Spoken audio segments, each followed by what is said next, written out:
and I believe the word for it is anima. Anima, yeah. Yeah. It's an archetype.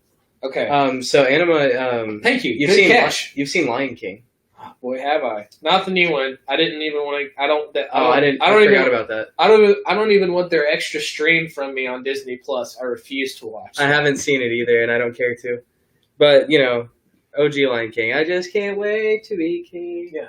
And the Broadway play. Broadway play was dope. I haven't seen that either. Do it. I went to Disney World and saw like a live action. That counts. That counts. Musical thing. Those are cool. Disney World musicals are on point. Yeah. But Nala from Lion King. Mm-hmm. I've heard it described as I believe it was Jordan Peterson talking about it, but I've heard it described as so it's an archetype in stories where it's the woman drawing the man out of the boy. So like Nala, she finds Simba fucking around with his bros playing Xbox, eating grubs. Just like that scene. just being like fat, disgusting, just sitting on the couch not doing anything. And she's like, "Hey, we really need you at the Lion Kingdom, and like you need to like grow up and take responsibility." And he becomes a man. It's his coming of age story, and she's the one who like draws that out of him in a very direct way, and she gives him a reason to fight, and that's what that archetype is, anima. And I believe there's a male archetype for that as well. Whenever it's vice versa. Yeah, that was discussed. It was one of those instances where I like leaned in and out of the thing I was listening to, unfortunately, because attention's hard sometimes. Yeah, pretty phone, big phone, lights. Would we also throw Helen of Troy into that category? Absolutely. Yeah. She inspires action. Actually, I wouldn't mind just ranting about archetypes for a minute. Let's do it. Like, throw them on the table. So, like, there's something about archetypes that seem to be, like, okay, so, like, Superman or, like, Captain America. It's like, these are characters that were invented in World War II. When really what, a lot of people needed is, like, this, young boys with their dads at war. It's like, this strong male archetype that is going to save the day and like take charge of the situation and rectify things that are bad. He's going to take out the enemy. It's blatant propaganda, actually, but like American infused kick-ass propaganda. Yeah. We'll pay money to see. Diesel fueled. But there's something about archetypes. Like another archetype, obviously, would be Jesus Christ. He's like the archetype of a teacher, of a Messiah, and to a certain extent, sacrifice, and not sacrifice, but like the notion martyr. Thank you. Yeah, that's what I was looking for. Yes, self-sacrifice. Yeah, and there's something about when you hear a story like that it resonates with something deep within you, like it's instinctual. Like, I think stories like that, they don't really, it's not like someone came up with the idea of Jesus, even though I don't think it was divinely inspired or anything. It's not like someone came up with the idea of Jesus. It's like the idea of Jesus has existed since the beginning of man, because there's always been virtuous people to stand out among us, and we've carried that story with us into the future, because actually there were many different sort of Messiah figures that performed miracles reported at the time of Jesus. Like there was a guy called Apollonius of Tyana. I'm familiar with the idea that the story of Jesus has happened before and in other versions. I am just undereducated and not well versed on specific examples of those, but it is it is to my understanding that maybe Egyptians, maybe Horus has some similarities to Jesus. Yeah, and then I'm thinking of Mesopotamia. I'm thinking of Babylon. I'm thinking of things like that the cradle of civilization style things. Yeah. It's a style of myth that's been around for a while. Right. Yeah. It's just my point was archetypes exist with us. Like it's part of our story.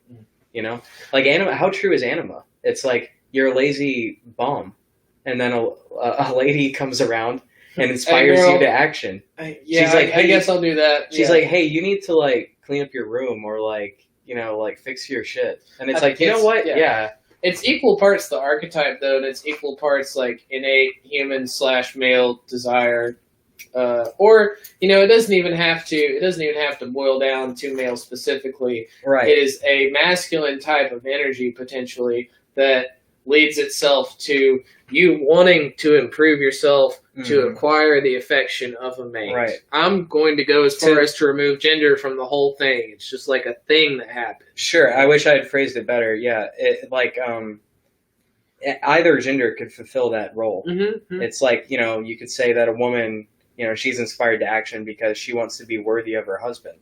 Mm-hmm. So she betters herself. It boils down to emotional needs and, you know, wanting something other than yourself, wanting to be a part of it. It's very base. It's a call to action, sort of. It's a semi-religious call to action. Yeah. A religious calling. Yeah. Which, you know, you'd think we're talking about it and we're like theorizing upon it, but it is the most basic thing that has ever happened. Mm-hmm. If people hadn't have fallen in love, not a single one of us would be here right now. It's like, it's all we know how to do, actually. Like, we're all just bumbling around this earth with no one asked to be here, as far as we know. Relationships are treated as like a very weird final it's the end of the road thing. That's what you do. Yeah, it's like you settle down and you set up a house. It's a huge part of the American dream, quote unquote. And it's just interesting. Relationships are interesting to me. I think I've had my good share of rough spots and good ones, but they're always something that have seemed to define me as a person. It's something that will twist you from being like a hopeless romantic to being a little bit pseudo-cynical. Mm-hmm. Yeah, for sure. I think the opposite sex or same sex, depending on your preference, is always part of the journey. Like a big part of how you're shaped. Yeah, for sure. My most definitive moments have been either within the context of a relationship and trying to make improvements and communicate within that, or post it, you know, like looking at everything that fucking went wrong and being like, okay, well, this was because of this, you know, you have like a phoenix thing going on after it. That was imagery. That's imagery I hold dear to myself post every breakup. Just like, you know. I don't want to get into details too much, but I recently started seeing someone, and I see like ways that other relationships I've been in went wrong. Mm-hmm. And it's like you can avoid those pitfalls because you have experience. Like you leveled up, which is why, you know, it's okay to like hoe around and like see a lot of people and like try a bunch of times. It's totally okay. We have just to throw yourself out there. Yeah, we have to learn how to be a functioning person in a functioning relationship. You know, I'm really glad my first relationships didn't work out. I didn't know what I was doing. Neither did they. Me too. Yeah, you know. Me too. And now it's like something to look back on and cherish the good parts, learn from the bad, and move forward. You know, it's a thing that happened, and it's beautiful. I'm still friends with a decent amount of people that I, you know, might have been involved with, and I like that. You know, I like continuing that dialogue. I like being able to be people afterwards. You know, dude, cool. I feel the same way. Like I'm really good with. You don't have to be best friends, but if you can still talk, that's cool. That's why is it that so many like relationships, people just explode and they hate each other afterwards. Like it doesn't have to be that way. It doesn't have to. Oh God. You see some bad ones. You see some real bad ones. Oh yeah. The worst is when like you have mutual friends, and it's like it's like a divorced parent. Like, I don't know. You get this one. I'll take this one. Yeah. Well, I've never you know, because I've been in that situation, and for me, it's like I don't care. Even if I do have a problem with this person, I don't care if you associate with them. I'm not the authority on who you spend time with. That is the way to be. That's so petty. But low key, isn't it nice when someone preemptively picks your side without having to ask you? Doesn't it feel good? Oh, loyalty. I guess a little bit. Not that I would ever openly endorse that, but I know what you mean. Yeah.